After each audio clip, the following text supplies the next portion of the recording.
জাপানে এসে প্রথম আমি কোথায় ঘুরতে গেলাম, সবাই মিলে কিন্তু আমরা অনেক বেশি মজা করেছি। আর কি কি করেছি সবকিছু নিয়ে থাকছে কিন্তু আজকের এই ব্লগটি। আশা করছি ফুল ভিডিওটি দেখবেন। আসসালামু আলাইকুম এভরিওয়ান, কেমন আছেন আপনারা সবাই? সকাল সকাল ঘুম থেকে উঠেই আমি রেডি হওয়া স্টার্ট করে দিয়েছি। আর এই প্রথম আমি জাপানে ঘুরতে বের হব। ফার্স্টেই আমার চোখের মধ্যে আমি লেন্স পরে নিয়েছি। এখন জাস্ট একটু আমি মেকআপ করছি। আর এই যে পিছনে দেখেন আপনার ভাইয়া আমাকে কি কি জানি বলছিল, আমি ভুলেও গিয়েছি। আমি কোনো মেকআপ টিউটোরিয়াল দিচ্ছি না, আমি জাস্ট যেভাবে রেডি হয়েছি সেটাই আপনাদেরকে দেখাচ্ছি। আর এটা আইব্রো জেল। এই আইব্রো জেল ছাড়া তো আমার একদম আইব্রো সেট থাকেই না কখনো। হালকা একটু ফাউন্ডেশন দিয়েছিলাম আর ওইটাকে এখন পাউডার দিয়ে জাস্ট আমি সেট করছি। ব্রাউন কালার শ্যাডো নিয়ে আমার আইলিডে দিয়ে দিয়েছি। দেন আমি একটা শিমার দিয়েছি। আর এই তো আমার নর্মাল একটা আই লুক হয়ে গিয়েছে। এন্ড জাস্ট মাস্কারা দিয়ে দিলাম এন্ড আইলাইনার সবকিছু আমি একটু একটু করে দেখিয়েছি আপনাদেরকে।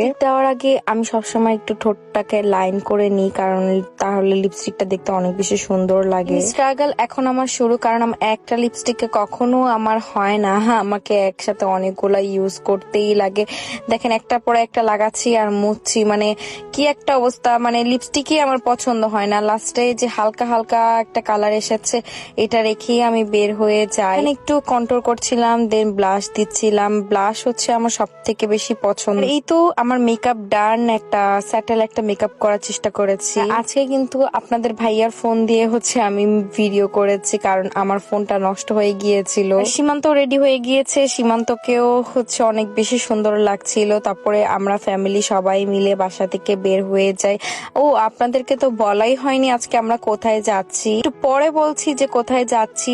এন্ড লাল কালারের নেল পলিশ পরেছিলাম, অনেক দিন পর, দেখতেও ভালো লাগছিল। আজকে আমরা দুজন না, ফ্যামিলি সবাই মিলে আমরা ঘুরতে গিয়েছিলাম। আমরা যাচ্ছি সাফারি পার্কে। মেনলি আমার ননাসের বাচ্চাগুলোর জন্যই যাচ্ছি। ওরা বাসায় থাকতে থাকতে অনেক পাগল হয়ে গিয়েছে, ওদেরকে একটু ঘুরাতে নিয়ে যাচ্ছিলাম। আর দেখেন তারা আমাকে কত বেশি ভালোবাসে, সব সময় আমার সাথে থাকে, সবসময় আমার সাথে দুষ্টুমি করে। জাপানের আকাশ দেখেন কি সুন্দর। তারপরে আমরা এক জায়গায় ব্রেক নিয়েছিলাম, এখানে দাঁড়িয়ে আমি একটু ভিডিও করে নিয়েছি। দেখেন এই বাচ্চাগুলো কত বেশি ছোট, এখনো কিচ্ছু বুঝে না। পর আমার হাজবেন্ডের ফ্রেন্ডের ওয়াইফও গিয়েছিল আমাদের সাথে। বাহিরে বের হয়ে অনেক বেশি হ্যাপি ছিল। দেখেন কত বেশি খুশি। আমি ওদেরকে বলছিলাম দেখি দেখি কিভাবে আইসক্রিম খাও তোমরা। এন্ড দেখেন ওরা অনেক কিউট, তাই না? মাশাআল্লাহ বলবেন কিন্তু সবাই। তারপর এখানে আমরা একটা কফির স্ন্যাপ নিচ্ছিলাম। জাপানের রাস্তাগুলো এত বেশি সুন্দর, এর থেকে বাস্তবে দেখতে বেশি সুন্দর লাগছিল। আমার হাজবেন্ড প্রায় 2.5 ঘন্টা ড্রাইভ করার পর আমরা সেই সাফারি পার্কে চলে আসি। এরপর এখানে টাকা পে করে দেন ভিতরে ঢুকতে হবে। আমরা যেহেতু গাড়ি নিয়ে গিয়েছিলাম এই জন্য আমরা গাড়ির মধ্যে ছিলাম। সেখানে বাসও আছে, আপনারা বাসে করে তারপরে বাঘ ভাল্লুক সবকিছু দেখতে পারবেন। আর এই তো ওয়েলকাম টু সাফারি। ফার্স্টে যে এই বড় জিরাফটা আমি দেখেছি, বিশ্বাস করেন আমি বাংলাদেশে থেকেও কখনো চিড়িয়াখানায় যে বাঘ ভাল্লুক দেখিনি। জাপানে এসে প্রথম আমি খালি চোখে এগুলো দেখছি, আসলে অনেক বেশি ভালো লাগছিল। আর এই তো দেখেন এই মহিষকে দেখে তো আমি পুরো ভয় পেয়ে গিয়েছি, এত বড় বড় শিং আমি কখনো দেখিনি। আর ওরা অনেক বেশি হ্যাপি ছিল। আমি ওকে বলছিলাম যে তুমি অনেক বেশি হ্যাপি। ওরা দেখেন কত বেশি খুশি ছিল, ওদের খুশির জন্যই এই সব কিছু করা হয়েছে। ঢোকার পর এই একটা স্পট ছিল যেখানে আপনি হেঁটে হেঁটে এনিমেলস দেখতে পারবেন। সীমান্তকে বলছিলাম যে আজকে তুমি আর সাফি, মানে আমার ননাসের ছোট বাচ্চার নাম সাফি, একদম সেম সেম ম্যাচিং হয়ে গিয়েছো। সেখান থেকে ঘাস কিনে ছাগলগুলোকে একটু একটু করে ঘাস খাওয়াচ্ছিলাম। ওরা এখন অনেক বেশি স্যাড, এই জন্য তার মামা তাদেরকে খুশি রাখার জন্য সবকিছু করছে। আমার শাশুড়ি এত রোদের কারণে ছাতাও বের করে ফেলেছে। আজকের এই সুন্দর ড্রেসটা যে আমি পরেছি এটা আপনারা ফ্যাশিনোতে পেয়ে যাবেন। অবশ্যই আমি ভিডিওর ক্যাপশনে অথবা কমেন্ট বক্সে মেনশন করে দিব তাদের পেজটি। ড্রেস পরে আমি সবসময় অনেক কমফর্ট ফিল করি। গুলো অনেক বেশি কিউট ছিল।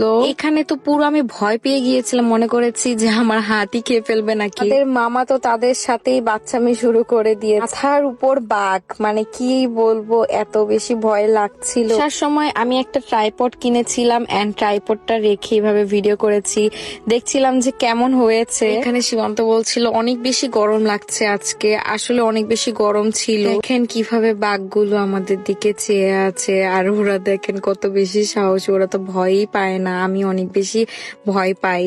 তখন তো আমরা ছোট ছোট বাঘ দেখেছি, এখন আমরা বাঘকে মাংস খাওয়াতে যাচ্ছিলাম। বোনের প্রথম আমি এত কাছ থেকে বাঘ দেখেছি। আমার বাঘের কাছে তো এই বাঘ কিছুই না। মানে এসে আমার জাপানিজ বেবি গুলাকে দেখতে অনেক বেশি ভালো লাগে, অনেক বেশি কিউট। এখানে আমরা আইসের গোলা খাবো, এই জন্য আমরা এখানে আইস নিচ্ছিলাম, সবাই আমরা একটা একটা করে খেয়েছি। এরপর আমি আর নাফি এখানে বসে খাচ্ছিলাম, সবাই গরমে একদম বেহাল অবস্থা হয়ে গিয়েছে। সীমান্ত তো পুরো রোদে কালো হয়ে যায়, আমার অবস্থা অনেক খারাপ ছিল।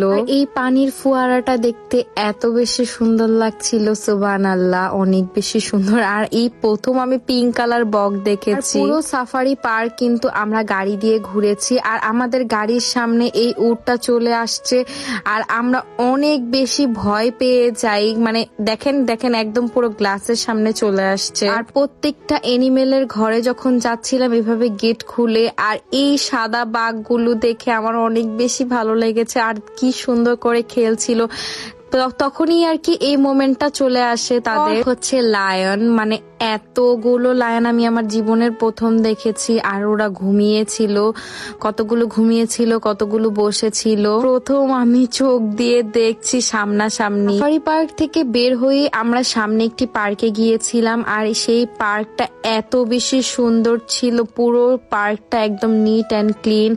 আর দেখেন এই ফুলগুলো কত বেশি সুন্দর। আমাকে কেমন লাগছে অবশ্যই কিন্তু কমেন্ট করে জানিয়ে দিবেন। আমি জানি আমাকে এই চশমাটার কথা অনেকে আস্ক করবেন। এই চশমাটা আমি জাপান থেকে নিয়েছি মাত্র 100 টাকা দিয়ে। যারা ড্রেসটা নিতে চান অবশ্যই কিন্তু ফ্যাশিনো পেজে নক করে দিবেন, ড্রেসটা কিন্তু অনেক বেশি সুন্দর ছিল। একটু ক্যামেরা শাই, ও কিছুতেই ভিডিও করবে না, মানে ওর একটু লজ্জা লজ্জা লাগে আর কি, কিন্তু সমস্যা নেই, তার বউ যেহেতু ভ্লগার, তাকে তো ক্যামেরার মধ্যে আসতেই হবে, তাই না? আর এরকম দুষ্টামি শয়তানি আমাদের সবসময় চলে। যাই হোক, আর এই প্লেসটা দেখেন এত বেশি সুন্দর লাগছিল, আসলে সামনাসামনি আরো বেশি সুন্দর ছিল। এরপর আমি আর আপু মিলে একটা সুন্দর রিল বানিয়েছি। এই ফুলগুলো কিন্তু আমরা সেখান থেকে চুরি করে ছিঁড়েছিলাম, মানে কিন্তু কোনো ফুলের গাছ বা কোনো গাছ ছেড়াই একদম নিষেধ, তা না হলে কিন্তু আপনাকে জরিমানা করতে হবে। এখানে আমাকে বলবেন তো চুল শর্ট করে কি আমাকে খারাপ লাগছে নাকি সুন্দর লাগছে? এখান থেকেই